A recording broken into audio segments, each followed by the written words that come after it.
السلام علیکم ورحمۃ اللہ وبرکاتہ۔ ناظرین و سامعین، آج 7 مارچ 2025 جمعہ کا دن ہے۔ اس وقت کی تازہ ترین رپورٹیں لے کر آپ تمام حضرات کے بیچ حاضر ہوا ہوں۔ آپ سے درخواست ہے کہ اس ویڈیو کو مکمل دیکھیں اور اپنے تمام دوستوں احباب کے پاس اس ویڈیو کو شیئر فرمائیں اور اس چینل کو سبسکرائب ضرور کر لیجئے گا۔ دوستو، All India Muslim Personal Law Board کی جانب سے 2 اہم تازہ ترین خبر لے کر آپ تمام حضرات کے بیچ حاضر ہوا ہوں۔ اس ویڈیو کے اندر آپ کئی خبریں سنیں گے۔ چلیے پہلی رپورٹ سنتے ہیں۔ ملک کے موجودہ حالات میں مسلمان قنوت نازلہ کا اور نماز تراویح کے بعد خاص طور پر دعاؤں کا اہتمام کرے۔ حضرت مولانا خالد سیف اللہ رحمانی، صدر All India Muslim Personal Law Board, اور حضرت مولانا محمد فضل الرحیم مجددی، جنرل سیکریٹری بورڈ نے اپنے مشترکہ بیان میں پوری ملت اسلامیہ ہندیہ سے اپیل کی ہے کہ مسلمان اس وقت اس ملک میں بہت ہی مشکل حالات سے گزر رہے ہیں۔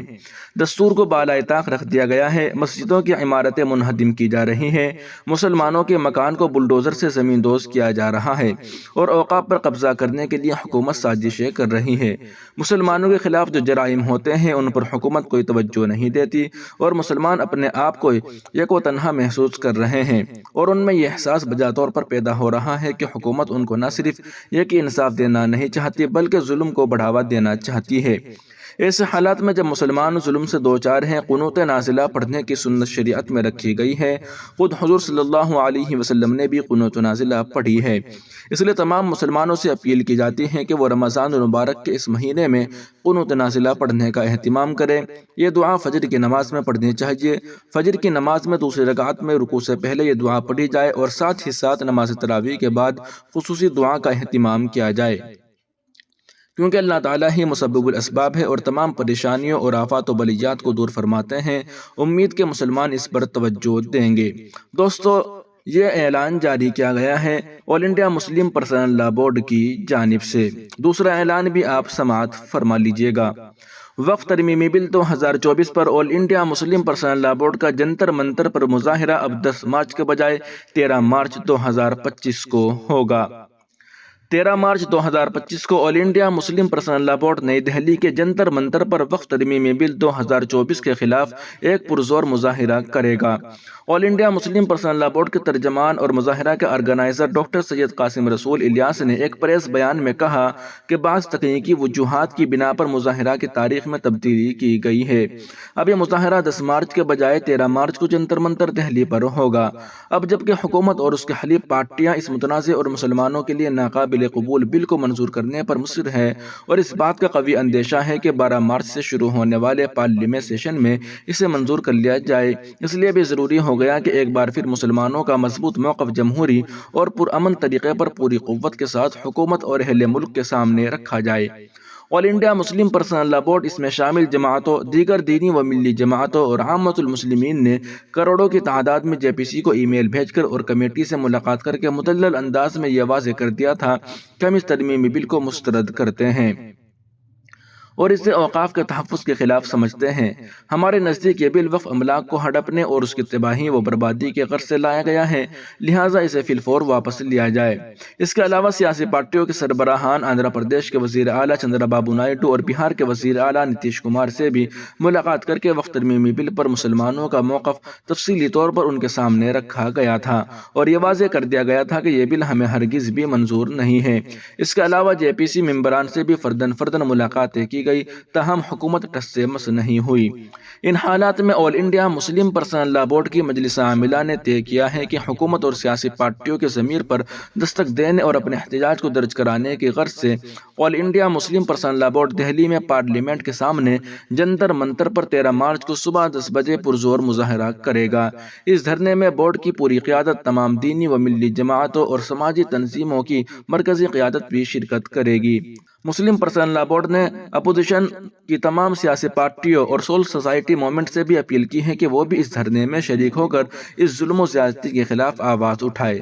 آل India Muslim Personal Law Board کے ترجمان نے بتایا کہ دلتوں، آدیواسیوں اور او بی سی کے سماجی و سیاسی قیادت اور سکھوں و عیسائیوں کے مذہبی رہنما بھی اس دھرنے میں شرکت کر رہے ہیں۔ اسی طرح 8 مارچ کو وجے واڑہ آندھرا پردیش میں بھی مظاہرہ ہوگا۔ مظاہرہ کے آرگنائزر اور بورڈ کے ترجمان ڈاکٹر الیاس نے دہلی، مغربی اتر پردیش اور میوات میں رہنے والوں سے اپیل کی کہ وہ کثیر تعداد میں دھرنے میں شریک ہو کر اپنے دستوری و جمہوری حق کا پرامن طریقے پر مظاہرہ کرے۔ ہم یہ بات اچھی طرح جانتے ہیں کہ موجودہ وقف ترمیمی بل اگر خدا نخواستہ منظور ہو گیا تو ہمارے وقف املاک، ہماری مساجد، درگاہیں، قبرستان، خانقاہیں اور مدارس کی حفاظت کا سنگین مسئلہ کھڑا ہو جائے گا۔ لہٰذا یہ ہماری دینی حمیت اور ملی غیرت کا تقاضا ہے کہ ہم اس کے خلاف پرزور احتجاج کریں۔ دوستو، یہ دونوں بیانات تھے، دونوں اعلانات تھے آل انڈیا مسلم پرسنل لا بورڈ کی جانب سے۔ وہیں دوسری جانب یوپی میں بلڈوزر راج پر سپریم کورٹ برہم مکانات دوبارہ تعمیر کرنے کا حکم۔ الہ آباد میں مسلمانوں کے کئی مکانات پر بلڈوزر چلانے پر عدالت عظمیٰ نے یوگی حکومت کی سخت سرزنش کی، آئین کے آرٹیکل 21 کی یاد دلائی، اٹارنی جنرل کے تمام دلائل مسترد، کہاں مکان بنا کر دینا ہوگا، بس اب یہی طریقہ بچا ہے۔ ملک کی سب سے بڑی عدالت سپریم کورٹ نے اتر پردیش میں مناسب قانونی طریقہ کار پر عمل کیے بغیر بلڈوزر کارروائی کرنے پر انتہائی شدید ناراضگی ظاہر کرتے ہوئے یوگی حکومت کی سخت سرزنش کی اور یہ حکم دے دیا کہ جو مکانات بلڈوزر سے منہدم کیے گئے ہیں انہیں سرکاری خرچ پر دوبارہ تعمیر کیا جائے۔ عدالت نے یوگی حکومت کے طریقہ کار کو انتہائی حیرت انگیز اور غلط پیغام بھیجنے والا قرار دیا۔ عدالت نے یوگی حکومت کی شدید سرزنش کرتے ہوئے آئین کے آرٹیکل 21 کا ذکر کیا اور کہا کہ یہ آرٹیکل بہت اہم ہے، تمام حکومتوں کو اس کو ہمیشہ ذہن میں رکھنا چاہیے۔ اب اس معاملے میں 21 مارچ کو سماعت ہوگی۔ واضح ہے کہ یہ معاملہ 2021 کا ہے۔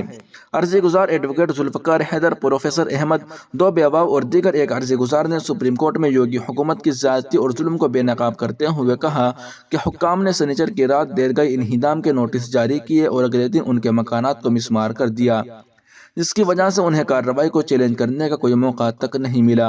انہوں نے یہ بھی دلیل دی کہ وہ زمین کے قانونی لیز ہولڈرز ہیں اور انہوں نے اپنے لیز ہولڈر حقوق کو فری ہولڈر پراپرٹی میں تبدیل کرنے کے لیے درخواست دے رکھی ہے۔ عرضی گزاروں کے وکلاء نے سپریم کورٹ کو مزید بتایا کہ ان عمارتوں کو سیاستداں عتیق احمد سے غلط طریقے سے جوڑنے کے بعد منہدم کیا گیا۔ سپریم کورٹ میں جسٹس ابے ایس اوکلا اور جسٹس این کوٹیشور سنگھ کی بینچ نے یوگی حکومت کی کارروائی پر سخت ناراضگی ظاہر کی۔ جسٹس اوکا نے کہا کہ آرٹیکل 21 نام کی بھی کوئی چیز ہے، اس پر دھیان کیوں نہیں دیا گیا؟ یہ آرٹیکل شہریوں کو ان کے حقوق کی ضمانت دیتا ہے۔ جسٹس اوکا نے سپریم کورٹ کے حالیہ فیصلے کا ذکر کیا جس میں انہدامی کارروائی سے قبل رہنما خطوط جاری کیے گئے تھے۔ انہوں نے کہا کہ بلڈوزر جسٹس پر عدالت کی ہی بینچ کا فیصلہ آ چکا ہے۔ انہوں نے ریاست کی سخت سرزنش کرتے ہوئے کہا کہ وہ اب ریاست کو منہدم شدہ عمارتوں کی تعمیر نو کا حکم دیں گے۔ انہوں نے ناراضگی کا اظہار کرتے ہوئے کہا کہ اب ہم آپ کو اپنی لاگت پر تعمیر نو کا حکم دیں گے، بس یہی طریقہ بچ گیا ہے۔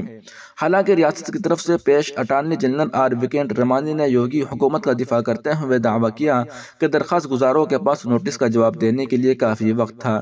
تاہم جسٹس اوکا نے سوال کیا کہ نوٹس کس طرح دیا گیا؟ بینچ نے نوٹس بھیجنے کے طریقہ کار پر ریاست کے اپنے دعووں میں تضاد کو بے نقاب کر دیا۔ اس کے بعد اٹارنی جنرل نے درخواست کی کہ اس معاملے کو دوبارہ ہائی کورٹ میں بھیج دیا جائے، لیکن سپریم کورٹ نے انکار کرتے ہوئے کہا کہ اس سے صرف مزید غیر ضروری تاخیر ہوگی۔ خیال رہے کہ یوگی حکومت نے 1 مارچ 2021 کو نوٹس جاری کیا تھا، لیکن یہ نوٹس 6 مارچ کو عرضی گزاروں کو دیر رات دیا گیا اور اگلی صبح میں انہدامی کارروائی عمل میں لائی گئی۔ ناظرین و سامعین، ان اہم رپورٹوں کو آپ سن اور دیکھ رہے تھے محسن اسلام یوٹیوب چینل پر۔ تمام تازہ ترین اپڈیٹ حاصل کرنے کے لیے ابھی ویڈیو کے نیچے سبسکرائب والے آپشن پر کلک کر کے اس چینل کو سبسکرائب ضرور کر لیجئے گا۔ السلام علیکم ورحمۃ اللہ۔